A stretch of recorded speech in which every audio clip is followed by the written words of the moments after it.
ഇനി ഒരിക്കലും അനുമോളടുത്ത് സംസാരിക്കില്ല എന്നൊക്കെ പറഞ്ഞെങ്കിലും ശൈത്യ ഇപ്പൊ ലൈവില് പോയിരുന്നിട്ട് അനുമോളെ വിളിക്കുകയും സംസാരിക്കാൻ ശ്രമിക്കുകയും ഒക്കെ ചെയ്യുന്നുണ്ട്. അനുമോള് കിടന്നുറങ്ങുകയാണ്. എനിക്ക് തലവേദന എടുക്കുന്നുണ്ട്, എനിക്കൊന്നും സംസാരിക്കാനില്ല എന്ന് പറയുന്നു.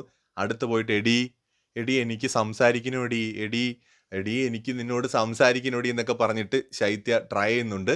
അടുത്ത് ആദിലയും ഇരിപ്പുണ്ട്. അനുമോള് സംസാരിക്കുമോ ഇല്ലേ എന്നുള്ളത് എനിക്കറിയില്ല. ലൈവിൽ ഇപ്പോൾ അത് നടന്നുകൊണ്ടിരിക്കുകയാണ്. പക്ഷേ മര്യാദയ്ക്ക് സംസാരിച്ച് പഴയ പ്രശ്നങ്ങളൊക്കെ മറന്ന് മനോഹരമായ കുറച്ച് നിമിഷങ്ങൾ പങ്കുവയ്ക്കാനായിരുന്നെങ്കിൽ ഇത്രയും പ്രശ്നങ്ങൾ അവിടെ ഉണ്ടാക്കണമായിരുന്നു ശൈത്യ. ഏത് സുഹൃത്താണ് ഈ ഇതുപോലെയൊക്കെ സംസാരിക്കുന്നത്? ശരി, അനുമോളുടെ ഭാഗത്ത് ഇനി വിഷമം ഉണ്ടാവുന്ന തരത്തിൽ ആ കട്ടപ്പ വിളി ശൈത്യയ്ക്ക് വിഷമായി എന്ന് തന്നെ കരുതിക്കോ. എന്നാൽ അതിനേക്കാൾ മോശമായിട്ടുള്ള രീതിയിലല്ലേ ശൈത്യ പറഞ്ഞത് അവിടെ? തങ്കച്ചന്റെ കാര്യം, അനീഷിന്റെ കാര്യം, PR-ന്റെ കാര്യം, ലോണില്ല, അഭിനയിക്കുന്നു, കള്ളത്തരം കാണിക്കുന്നു, എന്തൊക്കെയാ പറഞ്ഞു കൂട്ടിയത്. ഈ പറയാനുള്ളതെല്ലാം പറഞ്ഞ് ഒരു ഇമോഷണൽ ഡ്രാമയും കാണിച്ചിട്ട് പിന്നെ പോയിട്ട് അനുമോളെടുത്ത് എടീ എടീ എനിക്ക് എനിക്ക് സംസാരിക്കണോടി, എടി എണീക്കടി എന്ന് പറഞ്ഞു കഴിഞ്ഞാൽ ആരെങ്കിലും എണീറ്റ് വരുമോ? അനുമോള് വരുമോയെന്ന് എനിക്കിപ്പോഴും അറിയില്ല. ചിലപ്പോൾ പാതിരാത്രിയിൽ എണീറ്റ് പോയേക്കാം.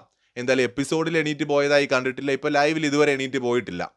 എണീറ്റ് പോകേണ്ട, സാധാരണ രീതിയിൽ എണീറ്റ് പോകേണ്ട ഒരു കാര്യമില്ല അവിടെ. പിന്നെ മറ്റൊരു കാര്യം, ഇതിനു മുമ്പ് അനുമോളും ബിൻസിയും ഒക്കെ ആയിട്ട് സംസാരിച്ചപ്പോൾ അനുമോള് പറയുന്നുണ്ട് അവൾ എന്തെല്ലാം പേഴ്സണൽ കാര്യങ്ങൾ ഞാൻ പറഞ്ഞു എന്നും പറഞ്ഞ് ഇവിടെ വിളിച്ചു പറഞ്ഞു.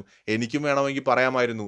ഈ ഇവിടവുമായി ബന്ധപ്പെട്ട്, അതായത് ബിഗ് ബോസുമായി ബന്ധപ്പെട്ട് എന്തോ ഒരു കാര്യം ശൈത്യവുമായി ബന്ധപ്പെട്ട് അനുമോൾക്ക് അറിയാമെന്നും ആ കാര്യം വേണമെങ്കിൽ തനിക്കും ഇവിടെ വിളിച്ച് പറയാമായിരുന്നു. ഇത്രയും കാലം ഞാൻ അതിനെക്കുറിച്ച് ഒരു അക്ഷരം മിണ്ടിയിട്ടില്ലല്ലോ, ഞാനത് പറഞ്ഞിരുന്നെങ്കിൽ അവളും നാണം കെട്ട് പോവില്ലായിരുന്നോ, ഞാനത് ചെയ്തില്ലല്ലോ, ഇവൾ എന്തെല്ലാം കാര്യങ്ങൾ എന്നെക്കുറിച്ച് ഇവിടെ പറഞ്ഞു എന്നൊക്കെ അനുമോള് പറയുന്നുണ്ട്.